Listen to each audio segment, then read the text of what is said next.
Hello, everyone. Today we're going to discuss the danger to both social sciences and democracy that is posed by misguided attempts at both sidesism. So let's jump right in.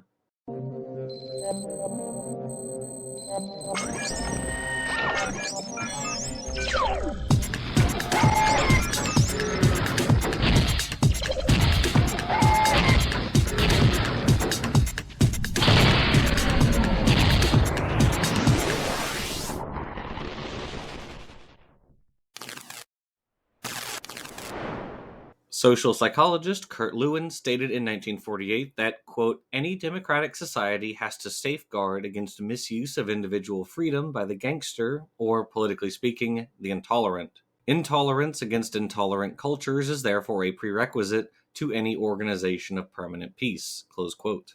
Lewin fled Nazi Germany and brought with him to the US ideas about social psychology that would transform the field, including putting the behaviors of individuals within a particular situational, interpersonal, sociological, cultural, historical context.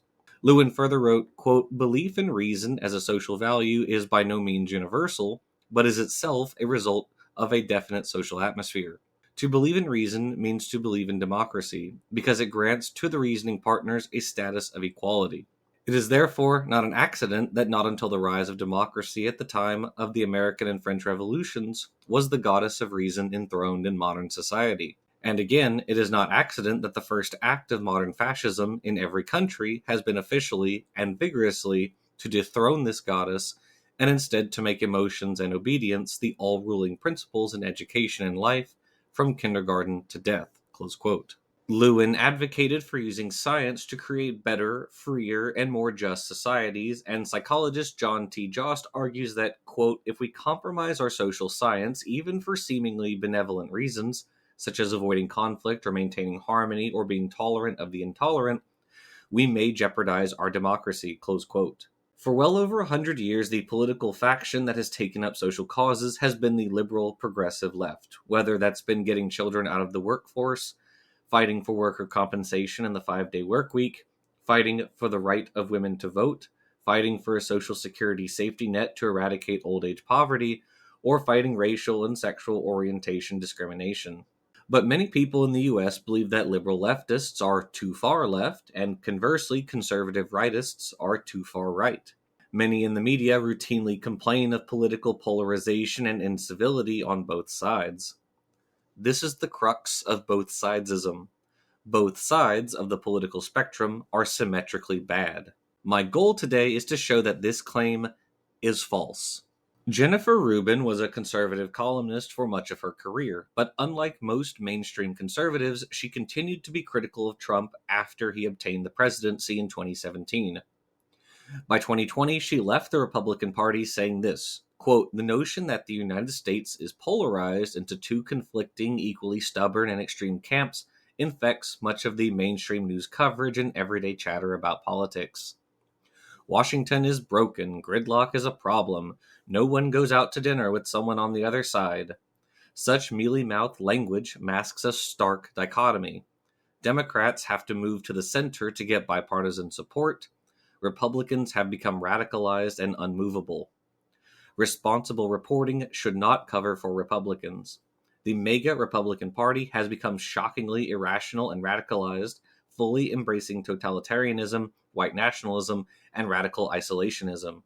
America is divided not by some free-floating condition of polarization, but by one party going off the deep end, and that's a threat to all of us, close quote.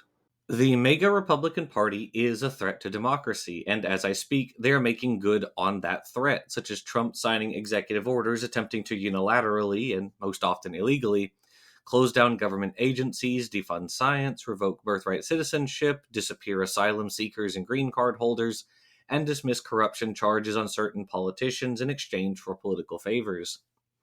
These are the opening salvos of a fascistic government. Now, most Republicans are at least nominally opposed to fascism. However, some MAGA supporters are open about their support for it. First, let's define the word fascism since it gets thrown around so much.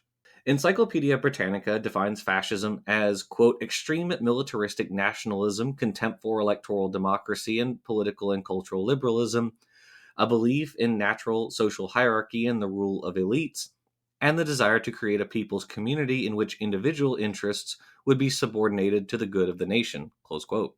It's easy to see that the MAGA Republican Party fits every aspect of this definition. Trump massively escalated militarism during his first term, including stepping up airstrikes in Afghanistan, as well as having more drone strikes in 4 years than Obama had in 8. He displayed contempt for democracy by being involved in a plan to overturn the 2020 presidential election by submitting fake slates of electors. He almost daily attacks Democrats and center-right Republicans. He unleashes countless baseless lies against immigrants, and he threatens to cut social programs like Medicaid to counter so-called wasteful spending, which even right-wing propagandist Steve Bannon has argued is a bad idea. One might think that one aspect of fascism that doesn't fit Trump is the belief in the rule of elites, since Trump and the MAGA crowd are populists who hate the elite. Well, not really. If we define the elite as a small class of people who hold a disproportionately large amount of wealth and power, often living a life of luxury, and if we define elitism as the belief that, unlike most people, the elite have greater innate qualities and abilities through which they earn their status, then MAGA is definitely not anti-elitist. Trump is clearly and unabashedly an elite. An ultra-rich real estate business owner who lived in a penthouse in Manhattan that is dripping with gold. And despite the fact that he inherited his businesses, Trump likes to portray himself as a self-made billionaire, a sentiment that is straight up elitism to its core. But MAGA does not use the word elite like this. They use it to refer to the rich and politicians with whom they happen to not vibe with, and worse yet, under some contexts, the word elite, or the phrase global elite, is an anti-Semitic dog whistle. Recently, MAGA is rebranding elitism under a different name, championing it as meritocracy, claiming that they promote success based on merit and merit alone, but that is very rich coming from them, pun intended. Let's look at Trump's cabinet. Of these 25 people, 16 are among the 813 billionaires in the United States. The top 0.0001% ultra-rich. The cabinet's collective net worth could exceed $460 billion, including the $400 billion of the dimwit who performed a fascist salute during Trump's second inauguration. But even if we exclude him, a collective net worth of $60 billion would still make Trump's cabinet the richest in U.S. history. The previous record holder was $3.2 billion, which, drumroll please, was Trump's previous cabinet. In contrast, the collective net worth of Biden's cabinet was $118 million. Let's not pretend here. When 64% of a cabinet are among the top 0.0001% by wealth, that's not due to merit. They're there because of money. We call that a plutocracy. Mega meritocracy is not just a plain lie. The purpose of the lie is to justify their rule, a way to convince the masses that those in power deserve it, sometimes to the point of worshiping one person as a super competent, strong leader who can easily solve any problems. Related to this, we can add another feature of many authoritarian regimes, a personality cult rivaling that surrounding Mussolini, Hitler, Stalin, and today's North Korea. Today's MAGA GOP are no longer validly Republicans, they are Trumpistas, where members owe absolute obedience to Trump alone. His every command must be law, even to maps, as the Gulf of Mexico becomes the Gulf of America on his whim. The hagiography has already escalated to one member of Congress wanting to carve Trump's likeness on Mount Rushmore. Orbiting the dear leader are openly fascistic MAGA supporters like the Proud Boys. You remember, the group that Trump told to stand back and stand by, who seek to naturalize and exacerbate social divisions by creating a hierarchy of human worth based on race, ethnicity, gender, or religion, use propaganda to reframe society's values and promote anti-intellectualism to create a state of unreality characterized by conspiracy theories and fake news, and promote an ultranationalist authoritarian state led by a strongman who supposedly embodies the people's will and therefore is justified in undermining any democratic institutions that challenge his authority. It's no surprise then that 90% of terror-related deaths in the US are inflicted by far-right extremists. As numerous empirical studies show, liberal leftists are, quote, less biased, less dogmatic, less prejudiced, less authoritarian, and less violent when compared with conservative rightists in democratic societies, close quote. The attempts at whataboutism or both-sidesism by people playing at the enlightened centrist are inevitably carrying water solely for the right wing. To quote Lewin again, quote, "One of the tragedies of the German Republic was that the democratically minded people who were in power immediately after the First World War confused democracy with being unpolitical and permitted the old reactionaries to keep their official positions as experts. It was a tragedy that they did not know that intolerance against the intolerant is as essential for maintaining and particularly for establishing a democracy as tolerance for the tolerant." Close quote. That included the courts, as old imperial Prussian Junkers, hostile to anything not intensely conservative, routinely looked the other way when Nazi thugs were brought up on charges. Freedoms die one bad decision at a time, and usually in a cloud of even worse ideas, as Fritz Stern chronicled in his classic work, The Politics of Cultural Despair on the Underpinnings of Germanic Ideology. The horrors the Nazis brought to the world were built on decades of extremist philosophical thinking. We have to be as clear today when working out how the nation got to the point of having Trumpistas in charge. So let's go through some ways in which both-sidesism masks or downplays differences between liberal leftists and conservative rightists. We're going to look at moral intuitions and judgments, authoritarianism and anti-Semitism, outgroup hostility, intolerance and prejudice, online harassment and intimidation, the commission of hate crimes, susceptibility to misinformation, disinformation, and rumor, paranoid thinking and conspiratorial mindsets, partisan animosity, defection from democratic norms, and support for political violence, and terrorism, extremism, and actual political violence. First, moral intuitions and judgments. Jost notes that psychological studies have shown, quote, "conservatives place more subjective value than liberals on in-group loyalty, deference to authority, and purity, whereas liberals place more value than conservatives on principles of fairness and avoidance of harm." This is a perfectly valid observation, but in no way does it justify the conclusion that liberals and conservatives are equally moral, or that liberals are morally colorblind, unless they incorporate in-group authority and purity concerns. Close quote. A meta-analysis of studies spanning several countries and over 7,000 respondents found that, quote, "endorsement of in-group authority and purity concerns are positively and significantly correlated with right-wing authoritarianism and social dominance orientation. The endorsement of fairness and harm-related concerns, on the other hand, are negatively and significantly correlated with these traits," close quote. Furthermore, quote, "in Western societies, at least in-group authority and purity concerns are positively associated with sexism, sexual prejudice, and homophobia, negativity towards foreigners, immigrants, refugees, Muslims, and indigenous people, social exclusion and desires for social distance from people of a different race, religion, language, or sexual orientation, and tendencies to blame poor people and victims of rape and other forms of sexual assault. Conservative moral intuitions are also negatively associated with cooperative, charitable, and climate-friendly behaviors.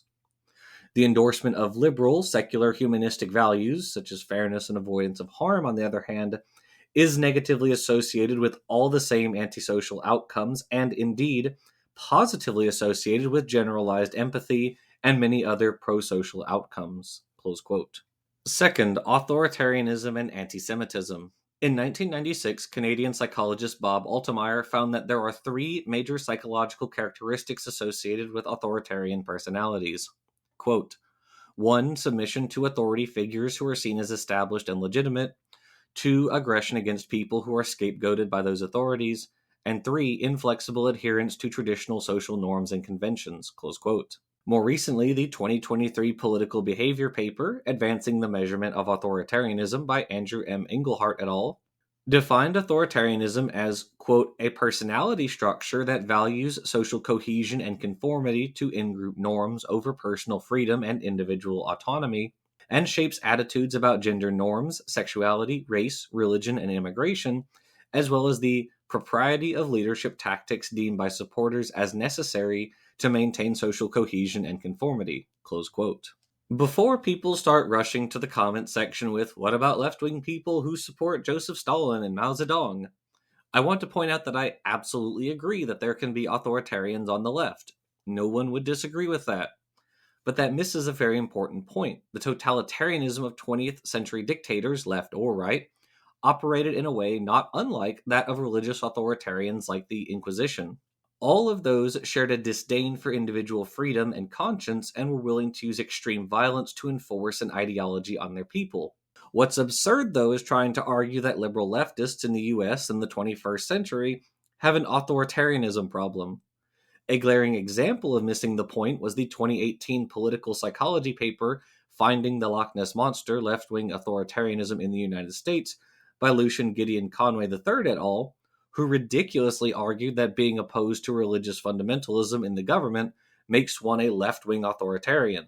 They must never have spotted how a Tony Perkins creationist operates to put his theocratic agenda into practice nationally through Republican administrations over many years and in high gear with Trump 2.0, and that opposition to that agenda was in no way an obvious correlate of being left wing. There is, however, an underlying suite of personality traits that distinguishes the conservative religious fundamentalist from any left wing counterpart.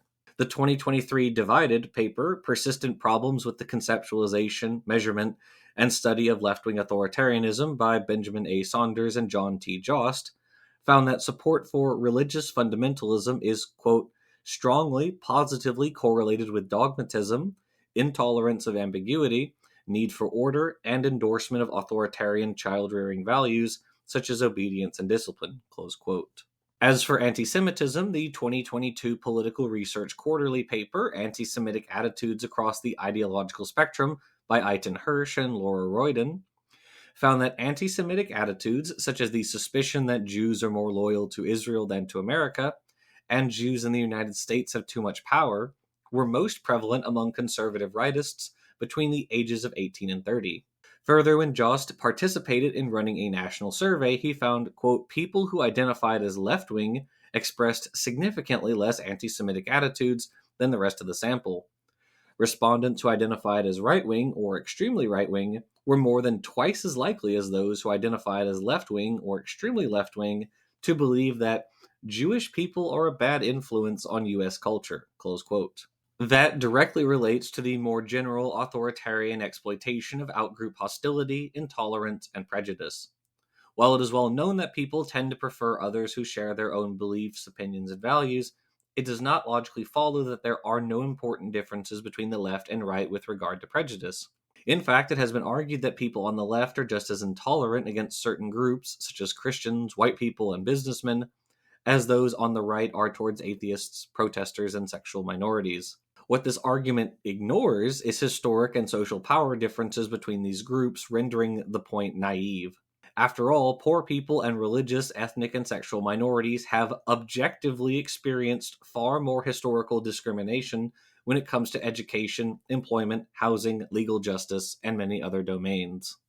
Some both-sidesists have gone so far as to imply that conservative prejudices against black people and women are not attributable to racism or sexism per se, but rather to the fact that black people and women tend to be liberal rather than conservative, as though that form of prejudice would somehow make it all right. Again, that's ridiculous. It is known, for example, that banks have regularly rejected functionally identical candidates where the only variables were race or sex, and historical analyses provide extremely strong reasons to reject the notion that all or most prejudice against black people and women comes from them being liberal. Some both-sidesists have tried to turn this argument on its head by defining prejudice as simply a negative attitude towards a person based on their group membership, a position that does have a political analog, as some leftists might want to exclude as racist prejudice against the dominant group, restricting the term only to prejudice the majority wields against the minority.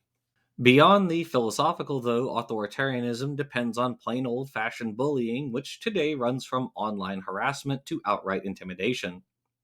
The 2023 Scientific Reports paper, Ideological Asymmetries in Online Hostility, Intimidation, Obscenity, and Prejudice, by Vivian Badon et al., investigated ideological symmetry in the expression of online prejudice.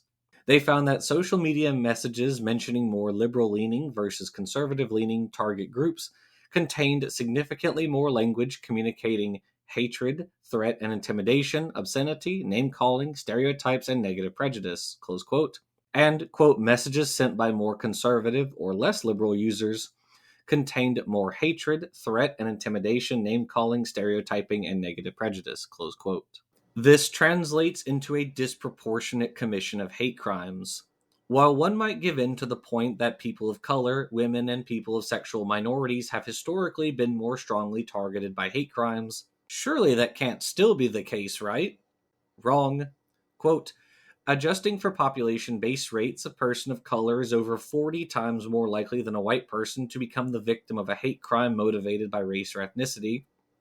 A member of a religious minority group, especially Jews and Muslims, but other groups too, is over 300 times more likely than a Christian to become the victim of a hate crime motivated by religion. Finally, someone who is a sexual minority is 5,000 times more likely than a cisgender heterosexual to be the victim of a hate crime motivated by sexual orientation or gender identity. Close quote. A sixth factor is one of the most pervasive and pernicious: susceptibility to misinformation, disinformation, and rumor. As we talked about in asymmetric propaganda, false, misleading, and poor quality information is more likely to propagate in right wing circles than left, and conservative rightists are more likely to be the victims of mis and disinformation. Studies on ideological asymmetries in the epistemic quality of online information that is accepted and shared are plentiful. For example, the 2017 Journal of Communication paper, Partisan Selective Sharing, the Biased Diffusion of Fact-Checking Messages on Social Media, by Jian Shin and Kirsten Thorson found, quote, Democrats were much more likely than Republicans to use fact-checking websites. Republicans were more likely to share fact-checking messages that were negative toward Obama, whereas Democrats were not more likely to share fact-checking messages that were negative toward Romney. A higher proportion of Republican versus Democratic social media users expressed hostility and resentment towards fact-checkers, close quote. And the 2019 Nature Human Behavior paper, Exposure to Untrustworthy Websites in the 2016 U.S. Election, by Andrew Guess et al., concluded, quote, although sharing fake news was relatively rare, people who identified as very conservative were 10 times more likely than those who identified as very liberal to share links from fake news domains, and people who identified as conservative were 15 times more likely than those who identified as liberal to share links from fake news domains, close quote. As if things weren't scary enough, add to that mix paranoid thinking and conspiratorial mindsets. There has been a long history in America of right-wing political groups orienting themselves around paranoia, including nativistic, anti-Catholic, and anti-Mormon organizations, the John Birch Society, Senator Joseph McCarthy's anti-communist purges, whose associate Roy Cohn would become the lawyer of a certain Donald Trump, and presidential campaigns by, among other things, Barry Goldwater on the GOP side, and George Wallace on the racist wing of the old Democrats.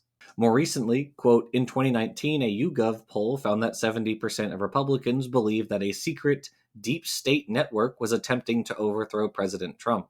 In 2022, polls indicated that 25% of Republicans believed in the core conspiracy theory of QAnon, that Satan-worshipping pedophiles running a global sex trafficking operation control the U.S. government, media, and financial institutions. A sitting member of the U.S. Congress, Republican Marjorie Taylor Greene of Georgia, has repeatedly claimed that a bank owned by the Jewish Rothschilds family started a wildfire using a space laser, close quote. Next, Jost takes aim at a paper we looked at previously, the 2022 Political Behavior paper, Are Republicans and Conservatives More Likely to Believe Conspiracy Theories, by Adam Enders et al. For one thing, Jost makes the same point as us, that conspiracies believed by conservatives are far more harmful and far-reaching in their effects than those believed by liberals. Even in Enders' own data, there is a bias towards more conspiracism in conservatives. Quote, according to Figure 5 of their article, 4 studies indicated that individuals who endorsed conservative opinions scored significantly higher on conspiratorial thinking in general, whereas none of their studies indicated that liberals scored higher on conspiratorial thinking. There were also 4 studies that produced null results. In addition, 9 of their studies indicated that self-identified conservatives scored significantly higher on conspiratorial thinking, compared to only 5 studies in which liberals scored higher, all of which were conducted during the same 10-month period of the Trump presidency, close quote. Further, quote, Joseph A. Vitriol took all 18 of the original studies from the Enders et al. 2023 article and added 28 more U.S. samples with 79,281 new observations from his own studies, as well as publicly available datasets, and conducted a meta-analysis based on the resulting 46 datasets and 111,038 participants. He discovered that Republicans, people who identified as more conservative, and people who endorsed more conservative beliefs and opinions were significantly more likely to exhibit a conspiratorial mindset in general. Vitriol and Jost 2024 also conducted longitudinal analyses and obtained clear evidence of an elective affinity in 2 U.S. national samples. Specifically, we observed that 1. Self-identified conservatism shortly before the U.S. presidential election in 2020 predicted an increase in conspiratorial thinking shortly after the election. 2. An increase in conspiratorial thinking shortly after the 2020 election predicted self-identified conservatism almost 2 years later. And 3. An increase in self-identified conservatism shortly before the 2022 election predicted an increase in conspiratorial thinking shortly after the election. Close quote. In this environment of easily spread misinformation and a population increasingly turning to narrow partisan media, partisan animosity, defection from democratic norms, and support for political violence has accelerated nationally and internationally. A couple examples of this could be seen recently. In the US in 2021, Trump's Stop the Steal rally evolved into a riot that attacked the US Capitol building, attempting to prevent Congress from certifying the results of the election, as well as Trump having slates of fake electors impersonating actual electors. With that as precedent, in Brazil in 2023, supporters of defeated right-wing incumbent Jair Bolsonaro went copycat and attempted to prevent Luiz Inácio Lula da Silva from becoming president. Bolsonaro supporters made Nazi salutes with the Brazilian anthem playing in the background, blocked highways, attacked police and civilians, and threatened to burn students for supporting da Silva. More broadly, the 2024 communications psychology paper, Liberal Conservative Asymmetries and Anti-Democratic Tendencies, are partly explained by psychological differences in a nationally representative U.S. sample. That's a long title.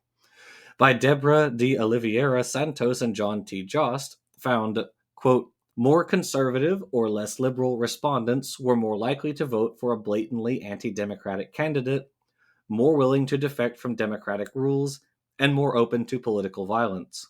This is true even when we look only at Democrats in the sample. More conservative or less liberal Democrats were more willing to defect from democratic rules, more likely to vote for a blatantly anti-democratic candidate, and more supportive of political violence. Close quote. And finally, the demographics of terrorism, extremism, and actual political violence are telling. Right-wing political violence is overwhelmingly more prevalent than left-wing political violence. The 2022 Proceedings of the National Academy of Sciences paper, A Comparison of Political Violence by Left-Wing, Right-Wing, and Islamist Extremists in the United States and the World, by Katarzyna Jasko et al., found that compared to right-wing and Islamic extremists, left-wing extremists were 68% less likely to engage in political violence. And the 2020 Center for Strategic and International Studies paper, The Escalating Terrorism Problem in the United States, by Seth G. Jones et al., reported that, quote, from 1994 to 2020, there were 893 terrorist plots and attacks in the United States. Of these, 57% were committed by right-wing extremists, 15% by religious terrorists, 3% by ethno-nationalists, and 25% by left-wing extremists. Moreover, right-wing attacks caused 335 deaths, whereas left-wing attacks caused only 22 deaths, for a ratio of 15 to 1. From 2018 to 2020, more than two-thirds of the incidents and 90% of the fatalities were perpetrated by right-wing extremists. Close quote. Given all of that data, what conclusions can be drawn? Most obviously, conservative rightists rank worse than liberal leftists on an enormous variety of social metrics. If you want a society that is committed to principles of fairness and harm avoidance, more pro-social when it comes to treatment of outgroups, less likely to express hostility, intimidation, and hatred both online and in the real world, less dogmatic, prejudiced, and authoritarian, less prone to paranoid and conspiratorial ways of thinking, less likely to believe and spread disinformation and misinformation even after it has been officially debunked, more supportive of democratic candidates and practices, and less likely to support and commit acts of terrorism and political violence, then you should be a liberal leftist and support other liberal leftists. So, thanks for watching, and we'll see you all next time.